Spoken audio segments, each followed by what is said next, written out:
Hello and welcome to Matters of Faith. I'm Christiana Bakker.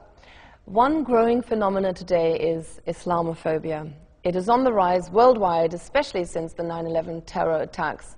As a result, Muslims in the West experience discrimination at work, in the society, and in their private lives. Today, we're going to investigate the reasons behind this phenomenon. And our guest, Carla Amina Baghajati, will show us ways of overcoming Islamophobia. Carla is the media representative of the Islamic community in Austria, so I'd like to say welcome. Thank you. Now, what exactly do you do? Well, I'm the spokesperson for the Islamic Religious Authority in Austria. In Austria, we are in a very special situation concerning the representation of Islam, because we are an acknowledged religion, acknowledged by state, and this has to do with Austria's history. We have to go back to the times when it was an empire, Austria-Hungarian Empire, and 600,000 Muslims of Bosnia-Herzegovina carried the Austrian-Hungarian citizenship. How many? 600,000. Yes. So from these times, around the beginning of the 20th century, end of 19th century, there was thinking, how can we integrate Muslim people in this empire?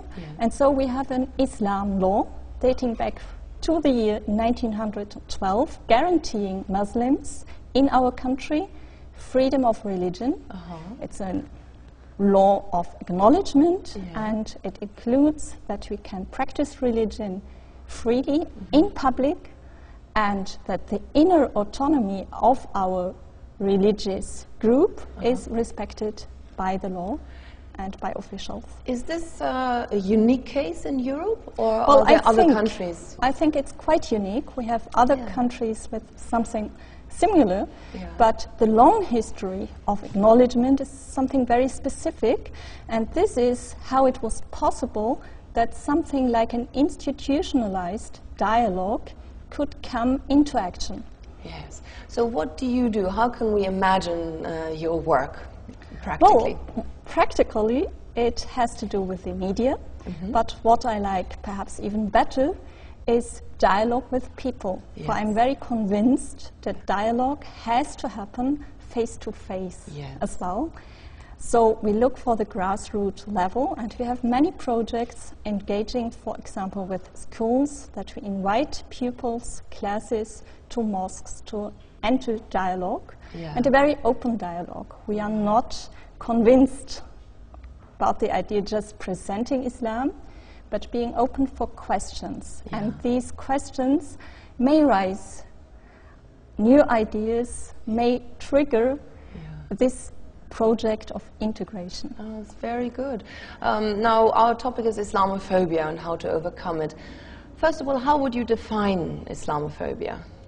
Well, it's not that easy. It's quite a new term. And as far as I know, it goes back to the 90s, when in Great Britain the Runnymede Trust published a now very famous study. Islamophobia is something connected to unfounded hostility towards Islam and those who believe in Islam, the Muslims. And the Runnymede Trust has 8 criteria to find a way of describing how this Islamophobia works. And it's very much linked to the idea, do people have an open or a closed mindset when thinking about Islam? So the first criteria is that it's a monolithic block when you come to think about Islam. This is problematic, of course, if you put all Muslims, whether American or Turkish or Indonesian origin, in one big pot. Monolithic. This is the first thing.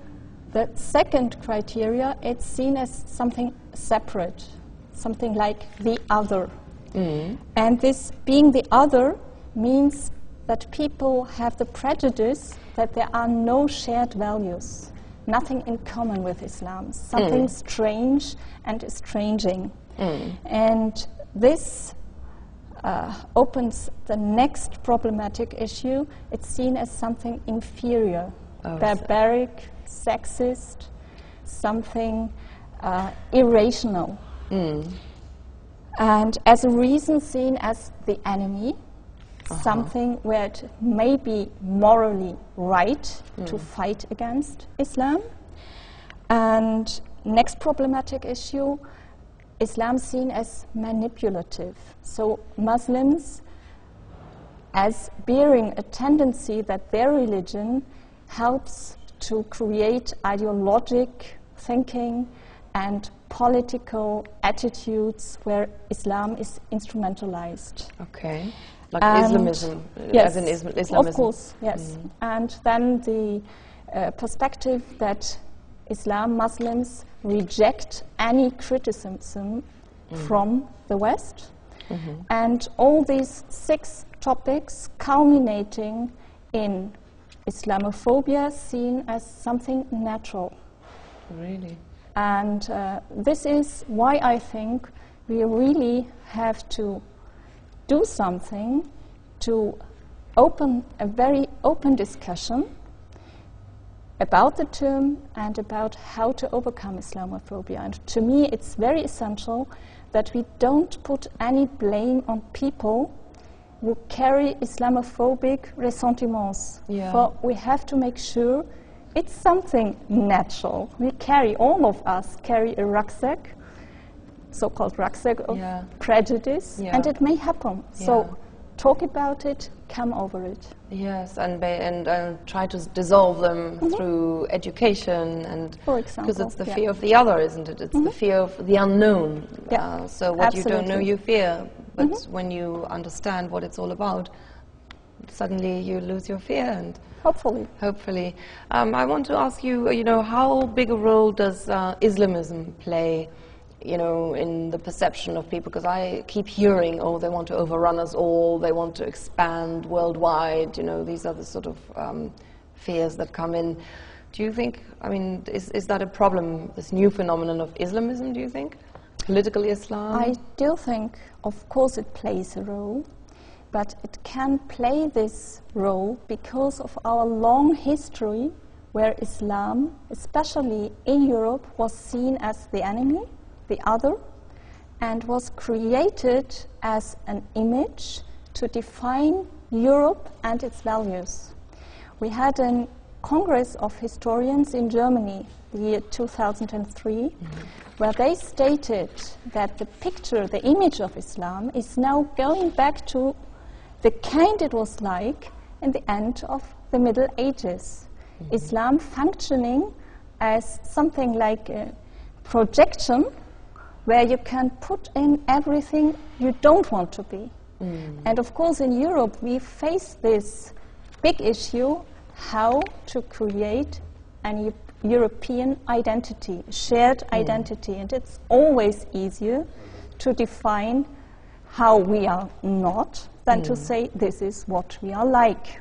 So Islam is something like a barrier, a frontier to say this is what we don't want to be like. It's surprising though, because Islam has such a historic roots in Europe. Islamic thinking and the culture and the religion inspired the Renaissance and the Enlightenment. If we think about Islamic Spain, hundreds of years, Islamic civilization flourished there.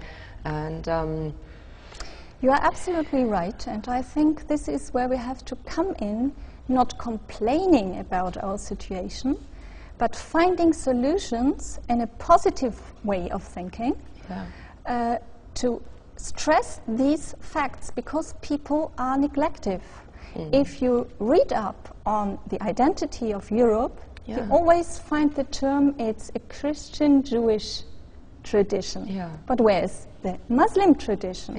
And we have it. If we talk to each other, even using English language or German language, no matter, we have lots of nouns that originate in the Oriental sphere, from alcohol to sugar. These are originally Arabic terms. And we have this long tradition of thinking.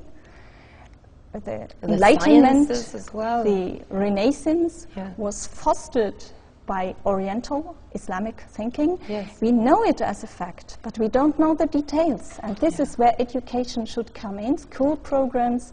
We have some very good projects, like in Britain, this 1001 inventions. Yes, yes. Putting it into the limelight, naming all these great scientists. And I think this is something that works on both sides. Yes. Because it's essential for Muslims as well Yeah. to create their European identity, Yes. to find people they can sympathize with and see them as role models, and Yeah. to find out, oh, these are Muslims, and they took care about being scientific, and Yes. they didn't fear any questions. Yeah. They dared to ask just anything, Yeah. no barriers Yes. because of religion. Yes. It's something we need nowadays Yeah. as well. In Britain, where I live, there's a great movement of making Muslims, to feel proud and British.